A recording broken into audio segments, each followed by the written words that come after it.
එදිනෙදා හැදෙන ලෙඩ රෝග කොහොමද ඉංග්‍රීසි වලින් කියන්නේ? Today we are going to learn sickness vocabulary. When your body temperature is higher than normal. ඔයාගේ ශරීර උෂ්ණත්වය සාමාන්‍ය ප්‍රමාණයට වඩා වැඩි නම් ඔයාට උණක් තියෙනවා. ඉතින් උණට ඉංග්‍රීසි වලින් කියන්නේ fever. මට උණ තියෙනවා. I have a fever. When you have pain in your head.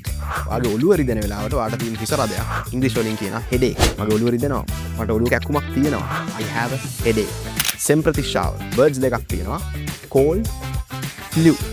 මේ දෙකේ වෙනසක් තියෙනවා. A cold is mild. The cold කියන සෙම්ප්‍රතිශ්‍රාව ඔයාට ටක් ගාලා හැදෙනවා. It hits you quick and it goes away quickly. මේක ඉක්මනට හැදෙන්න ඉක්මනට හොඳ වෙනවා. හැබැයි flu, this is the longer version. මේක හැදුනහම ටිකක් අමාරු වෙනවා. You have body pain, sometimes you may have fever. සමහර ලාට උණ තියෙන්නත් පුළුවන්. දැන් මේ දෙක කියන්නේ දෙවිදිහකට. මට සාමාන්‍ය හෙම්බිරිස්සාවක් තියෙනවා නම් මම කියනවා I have a cold. අපි මෙතනදී use කරන article එක I have a cold.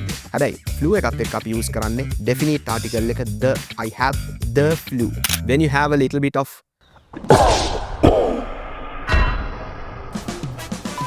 කැස්සක් තියෙනවා නම් cough. කැස්සට කියන්නේ cough කියලා. මට කැස්ස තියෙනවා. I have a cough.